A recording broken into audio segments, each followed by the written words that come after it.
Gözəl insanlar, hər vaxtınız xeyir olsun. Mənim adım İlkindir. Telegram, TikTok və YouTube'dakı kupon kanallarının admini. Hamıya bol şans, uğurlar. Qısa, amma maksimum dolğun bir buraxılış olacaq və seçmə oyunlarla qarşınızdayım. Deməli, cümə günü çəkirəm bu videonu. Bəzi materialları toplamışam ki, efirimiz maraqlı olsun və burada bir qərarı sizinlə bölüşmək istəyirəm. Mən artıq heç açığı VIP qrup üzvlərinin bundan xəbəri yoxdur, amma VIP qrupda fəaliyyətimi dayandırmaq istəyirəm. Bu VIP qrup məsələsini dövr eləmək istəyirəm bizim Vaqifə ki, ona güvənim sonsuzdur, yaxşı nəticələri var. Mən həm o stresi yaşamaq istəmirəm artıq, həm də ki, sırf Telegrama köklənmək istəyirəm. Çünki oturdum öz-özümlə söhbət elədim ki, Çempionlar Liqasında geniş kuponumuz yandı, təklimiz gəldi. Geniş kuponumuz yananda mən artıq öz-özümə oturdum söhbət elədim ki, İlkin, əziz qardaşım, insanlar 3-cü günü gözləyir ki, qazancı əldə eləsin bu qədər oyunun içində və əliboş qayıdır faktiki. Bu doğru deyil, bu düzgün deyil, mən bunu dərk edirəm və buradan hamıdan üzr istəyirəm buna görə.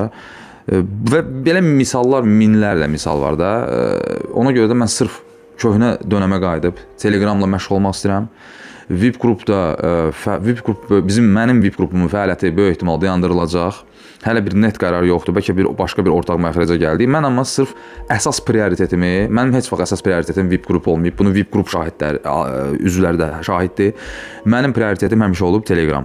Amma bunu lap belə önə çıxarmaq istəyirəm. Buna görə də sırf YouTube, TikTok üzərindən bütün kütləyə, yəni seçmə yox, bütün kütləyə çatmağa çalışacağam. Belə dostlar, qəzamız mübarək olsun, başlayırıq və qəşəng oyunlar seçmişəm sizin üçün. Saytımızdan da xüsusi məşğul olacağam. Saytımızı kupon.com.az izləyə bilərsiniz. Telegramda bizi necə tapmaq lazımdır, bunu təsvir bölməsində görə bilərsiniz. Buraları tez keçirəm ki, bizim o məşhur qardaşımız yazmasın ki, video filan dəqiqədən başlayır. Başladıq dostlar. Inter Atalanta oyunu ilə başlamaq istəyirəm. Burada sizin üçün əlavə ekstra ssenari də verəcəm.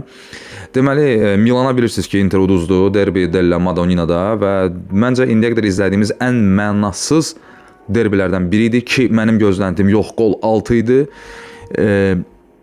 Amma toxunmadım da oyuna, yadınızdadırsa. Amma gözləntim gəldi. Elə toxunmayan oyunlar həmişə gəlir də. İndi xal fərqi 7-yə düşüb. Düzdürmü? Milan da Lazio ilə oynayacaq və sonra baxacaqlar vəziyyətə. Christian Kivu, Interin başında olan şəxs, bu mövsüm Interin başına gələndən böyük oyunları udmayıb. Siz bunu özünüz də görürsünüz. Yəni, bu çox qəribə bir statistikadır, amma məsələ də burasındadır ki, kiçik oyunları rahat götürür. Kiçik deyəndə belə deyək də, yəni derbi olmayan, ikinci dərəcəli əhəmiyyət kəsb edən oyunları rahat götürür. Amma elə çempionluq da belə oyunlarda əslində həll olunur. Bu məşhur bir futbol mütəxəssisinin dediyi sözdür ki, məsələn, Lecce-ni udarsan, bəlkə də o elə çempionluq oyunu olar. Ona görə də bütün oyunlara belə yanaşmaq lazımdır. Bu da məsələn bu tərəfi. Atalantada 6-1'lik şokdan yəqin ki, artıq ayılıb, 1-6 şokundan ayılıb yəqin. Dünyanın sonu deyil. Paladino üçün əsas prioritet daxili çempionatdır. Mən belə hiss edirəm və bu arada Atalanta 4 oyunda da qələbə qazanmır. Statistik olaraq bu oyundan bağlı nə deyə bilərik? Inter çempionatda kornerdən ən çox qol vuran komandadır. Bunu da nəzərimizə saxlayaq. Və 14 ev oyunundan 10-unda hər iki hissədə fərqlənə bilib Inter. Toparladım bunları dostlar. 1 plus gol üzərindən geçsək, bu seçim deyil. Mənim beynimdə oynadığım ssenaridir. 1 plus gol ssenarisindən geçsək, yəni bu 2 plus gol da ola bilər. Mən qolları ortalığa atacağım. Hər iki hissədə qol gözləyəcəm. Yaxşı əmsalla Telegramda bəlkə də paylaşdıq. Özünüz də götürə bilərsiniz. Ağlınıza batırsa oyunu mütləq izləyin. Yəni flash skorla yox. Oyunu izləyirsinizsə, görürsünüzsə ki, bu ayağa paslar, bu top çevirmələr, bu hücumlar adi bir hücum deyil. Yəni qol axtarışıdır. Hə, onda qolu götürə bilərsiniz. Birinci hissədə və ya ikinci hissədə 2-5 üst seçimimdir dostlar burada. Belə. Keçirəm növbəti oyuna. Dortmund-Augsburg oyununda bəzi deyəcəklərim var. Görək nə olacaq. 11 xal fərqi var Dortmund və Bavariya arasında. Bavariya artıq çempionluğu məncə qeyd edə bilər. Bavariya fantastik formadadır. Harry Kane-siz 6 top vurmaq Atalantada. Atalanta çətin səfərdir dostlar. Vallahi çətin səfərdir. Bu 100 dənə oynasalar elə hesab olmaz.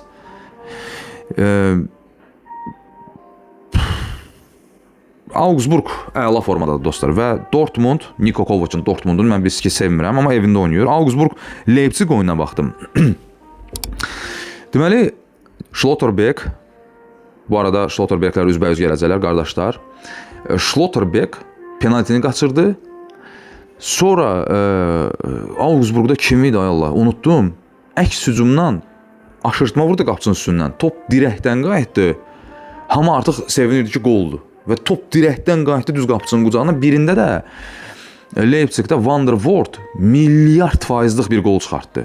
Xəttin üstündən çıxartdı. Düzdür, biraz bu nahiyyə gəldi, amma nə dəxli var? Qapçıya yazdırdı elə şeylər. Seçimi, o mövqe seçimini də qapçı edib. Əl qərəzə, yəni Augsburg çox təhlükəlidir, amma yəni Leipzig'i Allah saxladı qısası və bizim orada seçimimiz də gəlmişdi bu arada. 2-dən 1 gəldi. Augsburg'un yeni hocası ilə 4 məğlubiyyəti var, 4-də səfərdədir.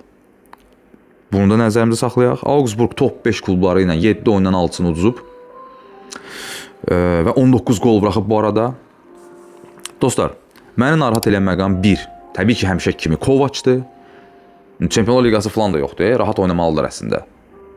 Yəni, doğma torpaqda, Vestfaliyada və şeydə nədir o, Signal Iduna Parkda oynamalısan. Bu 1. İkincisi, Dortmund. Bu çox maraqlı bir şeydir əslində, metrikadır. Dortmund 10 oyunda 2-5 üst oynayır ardıcıl. Bunu bir beynimizin küncünə yazaq. 10 oyunda 2-5 üst oynayır ardıcıl və Dortmund liqada evdə ən az gol buraxan komandadır. Bunu da qoyuruq işin içinə. Bu oyundan 2-3 gol aralığı iyi gəlir. Dortmundun 2 topunu oynayaram mı dostlar?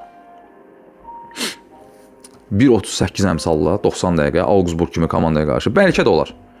1-1 də olar, 3-0 da olar, 2-0 da olar. 2-3 gol aralığı deyəcəm bu oyuna dostlar. Kim necə istəyir elə dəyərləndirsin. Yəni mən istəmirəm, 1.38 əmsal istəmirəm. Belə, və keçirəm Dortmundun güvən dərəcəsi. Mənim üçün yəni bu komandaların adı əslində elə odur, amma məsələn Hoffenheim-Wolfsburg oyunu haqqında bura 5 ulduz qoyaram. Gəlməz deyərəm qardaş, 5 ulduzlu oteldə də pis xidmət göstərirlər də bəzən, amma 5 ulduzlu oteli seçmək məcburiyyətindəsən. Bu sənin prioritet seçimindir. 5 ulduzu qoyacam Hoffenheim-Wolfsburg oyununun qarşısına. Niyəsini də izah edəcəm sizə. Burada sadəcə 3 dənə məqama diqqət yetirək. İnanmırsınız, bu qardaşımıza açıb izləyərsiniz. Ki, mən hər həftə izləyirəm. 1. Wolfsburg udmur dostlar. Açın. Bilmirəm, hardan baxırsınız? Livskordan, Sofaskordan. Baxın, axırıncı oyunlarına Wolfsburg udmur. Okey? Hoffenheim evdə dəli dana kimi hücuma çıxır. Yəni, belə hücum nadir komandalardan görərsiniz. Yəni, görə bilməzsiniz hətta, mən sizə deyim. Özü evdə də dostlar. Yəni, səfərdə də elə oynayır zaten. Evdə də elə oynayır. Yəni, bu komanda 10 nəfərlə Bavariya qol vurub da. Bavariya kimi Məngənə komandasına qol vurub. Wolfsburg bu liqanın bütün bu nəticələrə baxmayaraq bu sözümün altından imzamı atıram. Ən yaxşı 2-3 əks hücum komandalarından biridir. İzləyəcəksiniz oyunu, görəcəksiniz. Amma komandanın bir problemi var. 4-5 oyun Amoura Əlcəzairi. Amoura 9 nömrə kimi test olundu. 1.68 boyu var. Niyə? Bu sırf əks hücum oyun üslubuna görə. 9 nömrə kimi test olundu. Alınmadı. Plus həddindən artıq egol oyunçudur. Sırf 9 nömrə kimi oynayanda egoludur. Yəni %100 çıxardarsan kimsə vurar. Bu çıxartmır da, bu yoxluyur. Çarpazdan yoxluyur. Qardaş, uyğun deyil də sənin mövqeyin. Başqa formada yoxlaya bilərsən bunu. Bir dənə pauzu, texniki oyunçudur, sürətlidir, cəhddir, çevikdir. Müdafiənin arxasına çox qəşəng qaçır. Mən deyirəm ki, dostlar, bir də bu şeyə heç qatılmıram da. Hücumçu egolu olmalıdır. Qardaş, bu komanda oyunudur. Baxın dostlar, Amoura sol winger oynasa bu oyunda, ki məncə elə oynayacaq. Peyçinovic hücumda oynasa, əks hücumdan bir dənə gol Wolfsburgda var. Hətta gedəcəm bu riskə, deyəcəm bu sözü. Azı əks hücumdan bir gol var Wolfsburgun. Hoffenheimin qolu normaldır. Ən azı bir qolu. Bu bizə nə verir? Qol-qolla 3-5 üst. Götürərsən 2-5 üstünü bomba kimi. Qol-qolla 2-5 üst azı. 3-5 üstü yoxlayacam mən. Olacaq sizin üçün bomba. Chelsea Newcastle. Liam Rosenyor Deməli PSG ilə oyundan sonra belə bir şey oxudum. Atletikdə oxudum, səhv etmirəmsə. Dedi ki, bir neçə saat qalmış PSG ilə oyuna, bir neçə saat qalmış bizim heyəti sızdırıblar. Yoxsa ki udazaydın. Abi PSG artıq buraların komandasıdır. Luis Enrique əcdahadır, canavardır. Yəni nəsə bu o bir məsələ var. Nəsə buralıq deyil o söhbət. Evdəkilərlə falan izləyirsiniz. Deyir o verirlər götür qısası. Sızdırmazdın abi. Amma deyir tapacam və onu çox pis cəzalandıracam. Rəhbərliyə qədər çıxıb hətta bu məsələ ilə bağlı. Oyundan sonra Samir Nasiri bilirsiniz ki, ekspertlərdən biridir. Samir Nasiri də deyib ki, bu Chelsea evdəki oyunda da hətta əzli bir gol buraxacaq. Özü 2 dəfə təkrarlayıb bu sözü. Müdafiəyə görə. Yazıda da eyni şeyi mən sizə demişdim. YouTube analizdə. Qısaca dedim də burada ki, bu Chelsea'yə 2 top vurmasa, bu müdafiə ilə bu Chelsea'yə 2 top vurmasa PSG-yə mən deyəcək bir sözüm yoxdur. Dostlar, Chelsea son 4 liqa oyunundan görün nə edib. Oyanmağın vaxtıdır. Rosenyor'un zəkasının artıq işlətməyin vaxtıdır. Bu belə. Bu oyun sırf bu komandaların profilinə görə, axır vaxtlar izlədiyim Newcastle-a görə 2-5 üst olmasa, həm də burada Chelsea-nin artıq tələskənliyi, plus yorğunluq işin içində var, 2 də Çempionlar Liqasında oynayır. Yorğunluq işin içində var və s. Chelsea müdafiəsi əsas faktorlardan biri. Bu oyun 2-5 üst olmasa, qol-qolla mı 80%. Olmasa 2-5 üst. Mən də deyəcək bir şeyim yoxdur qardaşlar. Və mən adım kimi əminəm ki, 10 nəfəri, 20 izləyicimizi düzək bura, mən də 21-incisi. Soruşaq 19-u boyunu 2-5 üst deyəcək. Amma mən bunu əsaslandırıram sizə. Belə, burada grafika, belə şeylərə ehtiyac yoxdur qardaşlar. West Ham City. Burada əsas məsələ nədir? City yorğundurmu? Düşünmürəm o qədər çox yorğun olsun. Var yorğunluq təbii ki. Dincəlmiş West Ham evində özdə, London Stadiumda. Crescencio, məncə Crescencio daha, mən Crescencio adını daha çox eşitmişəm. Crescencio deyirlər bəzən. Crescencio Somerville oynamayacaq. Bu çox böyük itkidir. Özü qəşəng formadadır həqiqətən də. Əgər City bu oyunu udmasa, 1.63 əmsaldır. 2 top vurmasa, mən burada bu arada 4-cü topu görmürəm bu oyunda. Ola bilər, 6 plus da ola bilər, hər şey ola bilər. Hətta gəlin belə eləyək də. İndi birdən ağlıma gəldi. Burada yox idi. X2 plus 4, 5, 6, 3, 5, 6 ilə belə bir şey də oynamaq olar. Bu oyuna TFC-də bunu oynamaq olur. TFC-də də bizim agent kodumuz 244-780-dir bu arada. Bundan da faydalana bilərsiniz. Əgər City bu West Ham'ı udmasa, ki bir oyunu da ehtiyatda var, Arsenal'a yaxınlaşmasa, Arsenal da çətin oyun gözləyir, Everton'dan oyun gözləyir. Özü full sastav buraxmışdı, heyət buraxmışdı, üzr istəyirəm. Leverkusen oyunda Halil Mutmeler çəkdi penaltini, verdi. 1-1 oldu, yoxsa udzurdu. O da böyük bir skandala səbəb oldu. Mən deyəcək bir şeyim yoxdur. City udar, 1-5 üstlə və yaxud ki 4-5-6-la, nə bilim. 0-2 gözləntimdə. Amma City Haalandda inanılmaz rəzil formadadır. Bırax Marmuşu abi. Bırax Marmuşu işləsin. İlmə işləsin üstündə. Nəysə. Bu da belə. Keçirik, Monaco Brest. Pacanioli komandanın dilini tapıb artıq. Oynayır, qəşəng oynayır özdə. Monaco bu Brestdə 2 top vurar məncə. Şəxsi düşüncəmdir. Buna da olsun güvən dərəcəsi 4. Belə. Twente Utrecht artıq bazar gününə keçirik. Burada bir bəyənlərinizi alaram.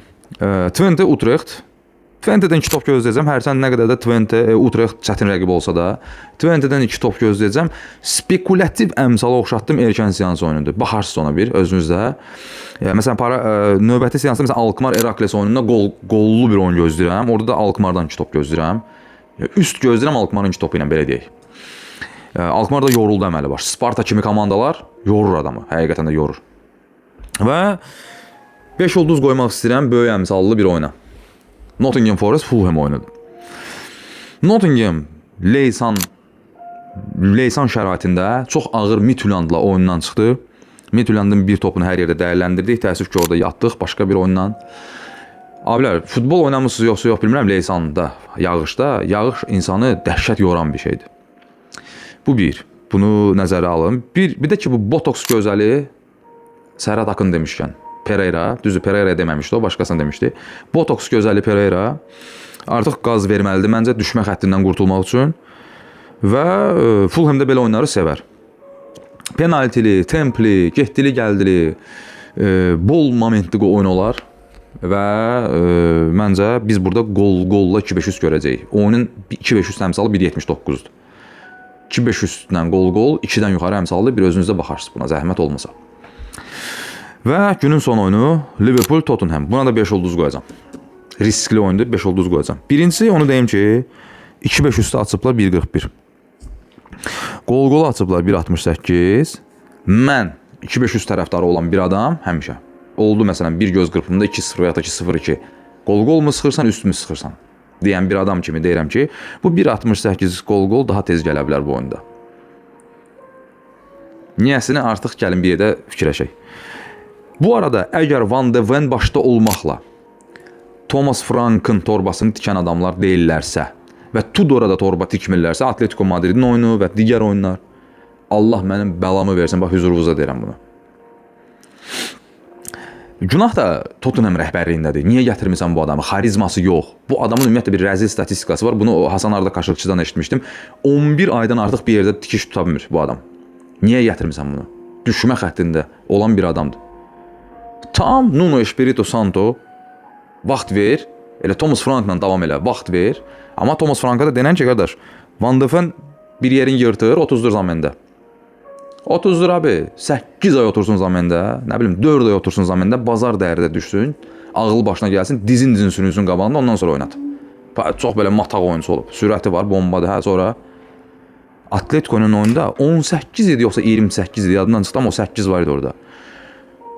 Llorente'nin ayağına açıq ayaqla girir, hakim yaxşı ki görmədi onu. Bilərəkdən edir bunu abi. Vallahi bilərəkdən edir. Neysə.